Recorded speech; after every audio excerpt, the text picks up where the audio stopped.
여러분 안녕하십니까, 김문성입니다. 저와 함께 재무설계에 대한 모든 것을 살펴보는 시간입니다. 자, 이번 시간에는 이 직업에 따라서 이 재무설계를 할 때 어떤 포인트를 우리가 삼아야 되는지 근로소득자와 자영업자로 크게 두 가지로 구별을 해서 간단하게 좀 알아보고자 합니다. 자, 첫 번째 근로소득자 한번 보겠습니다. 자, 근로소득자 그러면 월급 받는 사람이죠. 아, 이거 좋습니다. 그래서 이 월급을 받는다라고 하는 것은 어떻게 보면 미래 수입이 어느 정도 정해져 있는 거죠. 그래서 예전 같은 경우에는 실은 은퇴 직전이 가장 수입이 높았습니다. 근데 최근에는 많은 어떤 환경 변화, 기업들의 환경 변화 때문에 이 40대에서부터 굉장히 급여가 많이 높아지고요. 가장 피크를 이루는 그 시기가 예전에는 50대 초중반이었다면 지금은 40대 중후반 정도로 조금 빨라지고 있다라는 특성 여러분께서 좀 생각을 해주시면 좋겠습니다. 자, 이렇게 급여가 빨리 올라가는 건 좋은데, 자, 이건 무슨 뜻이냐면, 어이구, 은퇴 연령이 더 빨라지고 있다. 즉, 은퇴 연령 자체가 자꾸 앞으로 실은 땡겨오니까 실은 수입이 어떤 곡선 자체도 가장 피크를 이루는 그 시점이 점점 빨라지고 있다. 그래서 보다 더 이 근로소득자들이 노후 준비, 은퇴 준비에 대한 스트레스는 생각보다 더 심하고요. 더 빨리 시작되고 있다라고 하는 특성들을 우리가 좀 고려를 해봐야 될 것 같습니다. 자, 그래서 자, 이런 특성들을 우리가 놓고 봤을 때 근로소득자 어떤 재무적 특성들을 우리가 잘 고려를 해야 되는지 몇 가지만 한번 살펴보겠습니다. 자, 첫 번째는 뭐냐면 제가 앞서 말씀드렸지만 이 일정한 소득이라고 하는 것은 미래에 내가 언제쯤 얼마 정도의 소득이 내가 늘어날 것이다, 내가 벌 수 있을 것이다 라고 하는 것이 이미 실은 정해져 있다는 겁니다. 그죠?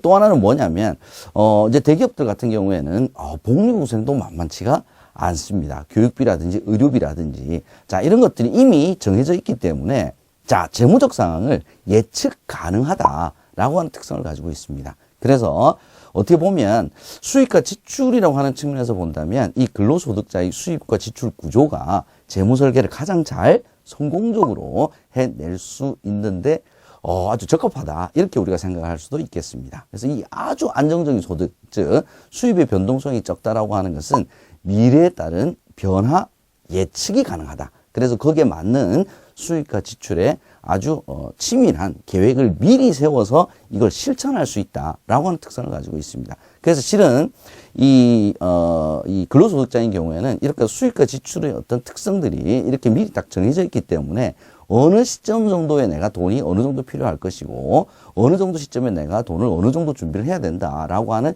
이 재무적 이벤트를 계획을 세워서 미리 설정을 해 놓을 수가 있다는 겁니다. 그래서 재무설계를 할 때도 자, 어느 시점에 목적 자금이 얼마 정도 필요한 것인지를 사전적으로 계획을 세워서 거기에 매칭시키는 어떤 재무설계 전략이 가장 중요하다. 이렇게 여러분께서 정리를 해주시면 좋을 것 같고요. 제가 지금까지 계속 수입만 말씀드렸는데 실은 근로소득자에게 제일 중요한 것은 지출입니다. 지출. 자, 수입이 정해져 있으니까 자, 이미 수입은 정해져 있는 거죠. 어느 정도 변동이 없다고 말씀드렸습니다. 그럼 실은 저축을 할 수 있는, 즉 재무적 준비를 할 수 있는 여력은 실은 어디서 이제 좌우가 되냐면 이 지출을 얼마나 통제를 할 수 있을 것이냐. 이제 지출하지 말라는 얘기가 아닙니다. 실은 제가 제일 싫어하는 말이 쓰지 마세요, 지출 줄이세요인데 열심히 일하는 이유가 뭐겠습니까? 그죠? 돈 쓰려고 하는 건데 이걸 쓰지 마라가 아니고 이제 현명하게 써야 됩니다라는 얘기를 합니다. 그래서 이제 지출의 효용, 즉 10,000원을 쓰고도 10만원, 100만원의 가치를 느낄 수 있는 그런 지출은 계획된 지출입니다. 예상한 지출이죠. 자, 이걸 우리가 이제 예전 우리 어머님들 가계부 쓰시듯이 실은 우리가 예전 앞선 시간에도 배웠습니다만 개인 자산의 부채 자산의 상태표를 작성했듯이 현금 흐름표를 통해서 그 달에 예산을 세우고 지출 규모가 어디서 어느 정도 나가는지를 치열하게 실은 준비를 해 나가는 것이 그게 안정적인 저축 재원을 만드는 굉장히 지름길이 됩니다. 그래서 이 근로소득자인 경우에는 이 재무제표, 개인 재무제표를 꼭 작성을 하는 것이 굉장히 좋은 효과를 볼 수 있다라는 점을 말씀드리면서 제가 간단하게 이 근로소득자 재무 특성 마무리하고요. 자, 이제 자영업자 한번 보겠습니다. 자, 근로소득자보다는 자영업자가 실은 더 복잡합니다. 자영업자의 최근 특성들을 한번 살펴보겠습니다. 2010년도 넘어 들어서 가지고요. 자영업자 숫자가 너무 많이 늘어났습니다. 자영업자 숫자 많이 늘어났다는 얘기 여러분들 많이 들어보셨죠? 뭐 프랜차이즈 음식점이니 치킨집이니 지금 굉장히 많아졌지 않습니까? 자, 왜 이렇게 많아졌냐? 이 근로소득자의 은퇴 시기가 빨라진 거하고 아주 밀접한 연관을 가지고 있죠. 자, 이렇게 늘어난 이유를 살펴보니까 이 베이비붐 세대들이 창업을 하는 거죠. 이제 은퇴하고 나서 딱히 준비가 된 건 없으니까 아직 돈 써야 될 시간 남았고요. 돈을 벌어야죠. 그래서 다 실은 창업을 많이 합니다. 그래서 5, 60대 창업자들이 굉장히 많이 증가를 했다라고 하는 특성을 가지고 있는데 문제는 이들이 창업한 업종이 딱 정해져 있다는 겁니다. 뭐 소매업이라든지 음식점이라든지 개인 서비스업이라든지. 자, 거의 대부분 이런 겁니다. 진짜 중요한 건 뭐냐면요. 이렇게 창업을 했는데 3년 안에 망하는 자영업자가 75%랍니다. 3년 안에 75%가 망한다는 겁니다. 자, 이렇게 망하고도 실은 재무적 다른 이제 재원들이 남아 있다면 실은 큰 문제가 없겠죠. 예, 문제는 이 자영업을 창업을 할 때 돈을 빌려서 창업을 하는 경우도 많이 있습니다. 어렵습니다. 그래서 기본적으로 이 근로소득자와 자영업자의 상황은 전혀 다릅니다. 자영업자는 소득이 불안정입니다. 예, 불안하다는 건 안정적이지 못하다는 것이 가장 큰 리스크죠.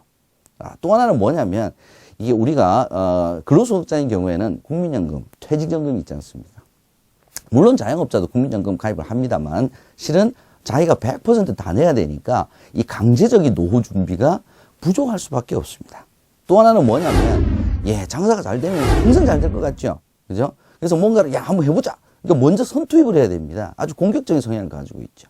세 번째는 뭐냐면 이 자영업이라고 하는 것이 결국 자기 본인의 노동력이 투입이 되지 않고서는 자영업이 잘 되지 않습니다. 그래서 많은 사람들이 그렇게 얘기를 해요. 한 달 실컷 일해가지고 내 인건비 정도만 나왔으면 좋겠다라는 얘기를 하는 것이 바로 지금의 현실입니다. 자, 이렇게 우리가 투입을 하고 리스크를 또 안아서 불규칙한 수입. 그런데 지출은 정해져 있습니다. 월세 내야죠. 직원들 월급 줘야죠. 그래도 전기세, 수도세 다 내야 될 거 아닙니까? 자, 그렇기 때문에 이 자영업자가 재무설계를 할 때는, 성공적인 재무설계를 할 때는 가장 중요한 게 무엇이냐? 바로 소득이 어느 정도 여유가 생길 때 근로소득자보다 훨씬 더 많은 미래 준비에 투입을 해야 된다는 것입니다. 즉, 근로소득자 소득 5천만 원 하고요. 자영업자 소득 5천만 원이 같은 5천만 원이 아니란 소리입니다. 그래서 재무설계에서는 적어도 근로소득자의 소득의 130%에서 140%, 30~40% 더, 그러니까 5천만 원이면 6,500에서 7천 자영업자 소득이 돼야 이게 같은 소득이다. 이렇게 봅니다. 왜? 복리후생비, 노후준비, 미래에 대한 준비. 전혀 상황이 다르죠. 그죠? 예, 자영업자는 자기 돈으로 이걸 준비를 다 해야 됩니다. 자, 그래서 자영업자 재무설계를 할 때는 항상 중요한 것이 뭐냐면 지금 여유가 있을 때 항상 미래를 준비하는데 미래를 준비를 한다라고 하는 것이 먼 미래만 하는 것이 아니고 두 가지를 같이 해야 됩니다. 그래서 여기서 미래는 짧은 미래와 먼 미래 두 가지가 있습니다. 그래서 항상 우리 그 자영업자들은 언제 돈이 어떻게 들어갈지 모릅니다. 또 장사 갑자기 안 될 수도 있고요. 그래서 단기적인 어떤 재무적 이벤트를 항상 준비를 해둬야 됩니다. 근로소득자가 돈 없어도 한 달만 버티면 되잖아요. 다음 달 월급 나오는데.